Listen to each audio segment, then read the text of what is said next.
Sejam bem-vindos a mais um episódio do Giro do Agro. Como é que você tá, Diego? Opa, boa noite. E aí, pessoal, como estamos? Como estamos nesse frio aí, né? Esse episódio em especial estamos gravando aí, né? Nessa semana aí que houve queda drástica de temperatura em todas as regiões do Brasil, né, André? Exatamente, aí tem algumas cidades aí que tiveram até neve. A gente sabe que impactou bastante assim, a vida do brasileiro, né? O brasileiro não é tão acostumado com tanto frio assim. E aí tem muita movimentação também do frio no agronegócio. Mas, pessoal, antes da gente já falar das informações, se você não conhece o canal do Bolso Cheio, o canal do Diego, o Giro do Agro, já convido a você para se inscrever em ambos os canais, dar aquele joinha, comentar e compartilhar com seus amigos, porque tem muita informação sobre o agronegócio, sobre café, sobre investimentos, sobre economia no canal do Bolso Cheio e no canal do Diego, né, no Diego? Isso aí. Quem quer ficar antenado aí, né? A gente está indo aí para o nosso Giro do Agro, episódio 3, né? Com informações relevantes toda semana sobre o agro, sobre a movimentação no nosso agronegócio, sobre impactos políticos, econômicos, de clima também, né? Como a gente vai trazer principalmente aí nesse episódio. Exatamente. Falando de clima, a gente vai começar com a notícia quente, mas é sinônimo de geada, na verdade. O Já. rural aí a gente tem um clima de geadas pontuais, mas aqui, segundo o pessoal da Monetários, falando que foi significativa para milho e café esse frio. Diego, dá uma explicada pra gente aí como é que funciona essa questão da geada, como que ela pode estar impactando aí as plantações, por favor. Isso, é para o pessoal aí que não conhece, que é um pouco leigo aí, a geada ela ocorre quando a gente tem uma combinação de fatores, né? Baixa umidade do ar, a ausência de nuvens, principalmente nessa época que vai chegando o inverno. A gente teve essa massa de ar polar aí invadindo o nosso país aí, desde a região sul aí, né, Andrew, passando aí por Uhum. Floripa, avançando aí nos estados do Paraná, São Paulo, chegando aqui em Minas, e surpreendentemente ela chegou no Goiás, Distrito Federal também, né, a gente teve relatos aí.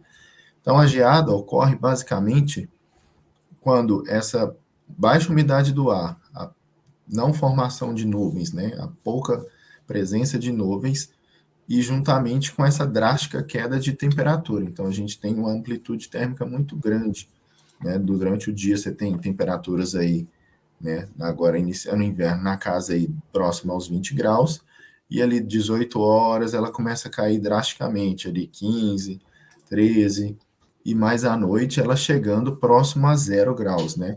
Que vai gerar o quê? Vai gerar o congelamento da água no interior das células das plantas, né? Das folhas, do tronco. Então, muitas das vezes, às vezes a geada ocorre, ela pode ocorrer não exatamente a 0 graus, né? Vai depender muito da temperatura na relva.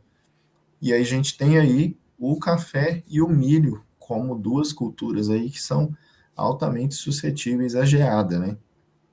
Como a gente está vendo nessa reportagem. A gente teve alguns pontos, né? Tive contato aí com alguns amigos, alguns companheiros de trabalho das regiões produtoras de café. A gente teve alguns relatos isolados, né? A gente tinha uma previsão de uma geada forte, porém ela não foi concretizada, ainda bem, né? Nas regiões principais produtoras, né? A gente teve quedas drásticas de temperatura no Cerrado Mineiro, no sul de Minas, porém são relatos de geada bem localizados, né? Exatamente, né? Aqui na reportagem aqui do pessoal do Alto, tá falando ali que os pontos mais afetados, né, como você falou, é Paraná, Santa Catarina, São Paulo, Minas Sim, Gerais, Goiás e Mato Grosso do Sul. Mato Grosso. Um detalhe importante, pessoal, é os preços dos alimentos que ainda podem subir ainda mais, né? A gente já está vendo aí quanto do frio intenso, o Diego explicou como que isso pode acontecer. O detalhe é que, nos últimos 12 meses, né, encerrados ali em abril, uma pesquisa do IBGE falando que a inflação de alimentos e bebidas ficou em 13,47%. O café moído subiu 67%, ficando 67% mais caro. Hortaliças e verduras, 36%. Milho em grão, 21%. Né? O milho e o café, o Diego falou muito bem. E aí um detalhe aqui, né, sobre o Ali de Lara falando na entrevista, dizendo que a geada, se for muito intensa, os preços devem subir fortemente. No caso do milho, se houver uma quebra de produção grande, não haveria alternativa global para o fornecimento mundial do cereal. Isso aqui é muito importante. essa questão assim, de alternativa global para o fornecimento mundial do cereal. É capa do jornal do The Economist falando sobre a guerra aí dos cereais. A gente tem informações aí da Índia também bloqueando assim, onde não vai mais exportar tantos cereais, justamente por conta do efeito da commodity e da escassez que vem tendo. A gente tem o Exatamente, a gente Felipe. tem justamente relacionado, né, à guerra lá da Ucrânia, né, que também é um grande fornecedor de milho mundial, né, Exatamente. Então, assim, tem toda tá essa tudo guerra que ainda ligado. continua afetando. Aqui uma fala do Felipe Seragati, falando que o mercado já precificou um pouco da geada, o que vai dizer se o preço vai ficar mais alto ou baixo a intensidade do frio em alguma atualização dos mapas climáticos que temos hoje. Ainda tem que da reportagem falando que a chuva pode diminuir o impacto da geada, mas a gente sabe que aí, né, são estimativas aí e pensamentos, né? Um detalhe muito importante, né, falando mais sobre isso e pegando um pouco mais do café, é o ritmo que o café brasileiro é exportado para o Japão com rastreamento em blockchain pela primeira vez. Diego, explica para a gente quão importante é você ter essa rastreabilidade do café brasileiro. Hoje na cadeia de produção e exportação do café, né, a gente tem a questão da rastreabilidade que é de fundamental importância, porque com a rastreabilidade você vai conseguir verificar algum tipo de problema que ocorra naquele lote que foi exportado, por exemplo, de café. Então, se você pega ela de trás para frente, você consegue identificar, por exemplo, um café foi exportado do Brasil para a Holanda. Ele chegou em tal container. Então, de trás para frente, você vai vendo por qual porto ele passou, qual caminhão que foi responsável por transportar aquele container da fazenda ou do armazém de uma cooperativa até o porto. Voltando mais um passo, você consegue identificar de qual produtor ele veio, de qual fazenda e até do talhão que ele foi colhido e o momento que ele foi colhido. Então, se foi um problema na cadeia logística, né, na supply chain, você consegue identificar. Se foi um problema de porteira para dentro, você também hoje consegue identificar, né? E ele passa uma segurança, uma questão da segurança alimentar, porque você consegue hoje, o público, principalmente lá fora e até mesmo no Brasil, você consegue ter informações daquele produtor, ter informações daquela lavoura, onde ela está situada, qual tipo de manejo que aquele produtor está fazendo com café, né? Então, hoje, a gente vendo essa questão da blockchain, né? Entrando aí cada vez mais, a gente passa maior segurança para a cadeia de fornecimento das commodities, né? Exatamente. E aqui no texto aqui, o influenciante vai ser o primeiro lote de 9 sacas que está utilizando 100% da tecnologia blockchain da empresa chamada Arábica, que vai prestar informações ali como época, tipo de colheita, secagem, lote, variedade, tempo de descanso, dia e padrão de exportação. Ou seja, são muitos dados que normalmente só o produtor tem ali, o pessoal ali que trabalha diretamente tem esses dados, né, Diego? Então, olha a qualidade que quem consome o café, quem gosta de saber essas informações, para saber a qualidade do café, todo tipo da colheita, vai saber agora as informações ali, o consumidor final. Vai estar sabendo, né? Você consegue rastrear tudo isso aí. Hoje, um cliente, a gente está vendo aí cada vez mais disseminado a questão do QR Code. Hoje, embalagens de café, até mesmo no Brasil, em cafeterias mais requintadas, você consegue rastrear e puxar, né? Hoje eu estou aqui gravando esse episódio da cidade de Manhuaçu, né? Na região das Matas de Minas. Então, você consegue identificar se o café é proveniente daqui, das montanhas de Minas, se o café é proveniente do Cerrado Mineiro, se ele é da Alta Mogiana, se ele é do Paraná. Então, você consegue puxar tudo isso aí e linkar toda essa cadeia para descobrir prováveis empecilhos ou prejuízos que foram causados aí ao longo da cadeia, ou até mesmo acentuar características, descobrir um produtor específico que produz um café já de qualidade e melhorar cada vez mais isso aí. Exatamente, pessoal. Explicar um pouco para vocês aqui como é que funciona a blockchain, né? Então, a blockchain ela vai permitir a imutabilidade, descentralização e transparência das informações. Características fundamentais ali para garantir uma segurança alimentar, né, e segurança de dados. Também é essencial para estabelecer esses protocolos de compliance da produção agropecuária nas áreas ambiental e trabalhista. cada vez mais necessários ali para mercado nacional, mercado internacional, devido às leis, tratados ali, informações. Então, toda essa qualidade de dados, essa qualidade de informações vai ter um movimento muito grande e é muito importante a gente ver, né, esse trabalho do Brasil e do Japão fazendo essa parceria aí, que querendo ou não, o Japão já importou mais de 156 toneladas de café do Brasil, a maior parte em grãos, ou seja, mais de 441 milhões de dólares. Então tem essa relevância, tem esse dado muito importante para a gente ficar atento aí. É muita coisa. Exatamente, é muita coisa. Outro dado importante aqui que a gente pega aqui é o CMNP compra a usina do Vale do Paraná e eleva a capacidade de moagem da cana a 7 milhões de toneladas. Então a gente fala que deve levar em 2 milhões em toneladas sua capacidade de moagem de cana, que atualmente era de 5 milhões. Outro fato importante, Jales Machado informando contrato para a compra da Santa Vitória Açúcar e Álcool. O negócio inclui unidade de cogeração de energia por 709 milhões de reais. Ou seja, empresas do agro aí fazendo seus negócios, fazendo os M&As aí, fazendo aquisições, compras ali para movimentar o setor do agronegócio. Uhum. E aí a gente tem detalhe, né, Diego, né, da relação ali que teve a Laninha com o mercado, né, como é que foi mais ou menos ali os efeitos da Laninha que vem provocando ali no mercado, na produção, na colheita. A gente tem visto aí, né, Andrew, esses dias principalmente, já desde o início do ano, a gente tem visto uma seca prolongada na região do oeste do Paraná, a parte ali do oeste de São Paulo também. Então, essa seca ela tem levado principalmente a uma quebra na produção do milho, né? Do milho principalmente. A gente verificou também aí em Goiás, Minas Gerais, ele impacta profundamente. A gente teve chuvas totalmente exageradas aí nos meses de janeiro e fevereiro, agora passamos por uma estiagem, a gente está tendo essa onda de frio, né? E tudo está intrinsecamente ligado ao Laninha. Ele ocorre quando há um resfriamento das águas do Pacífico, né? Elas são resfriadas ali na casa de meio grau, 1 grau, e isso gera todo esse, principalmente na América do Sul, gera esse distúrbio, né? Regiões onde chove mais um pouco, regiões onde há uma estiagem maior e afeta principalmente, como a gente já citou, tanto café quanto milho. Tem outras culturas também, mas as mais suscetíveis são essas duas, né? A gente tem aí também uma previsão de mais duas frentes frias, né? Vindo, duas massas polares, né? Durante o inverno aí, né? Que ainda nem se iniciou, né? E a gente já está, o brasileiro já está bem assustado com essa queda drástica de temperaturas, mas a gente tem a previsão aí de mais duas massas polares, agora essas vindo com chuva nas principais regiões produtoras, né?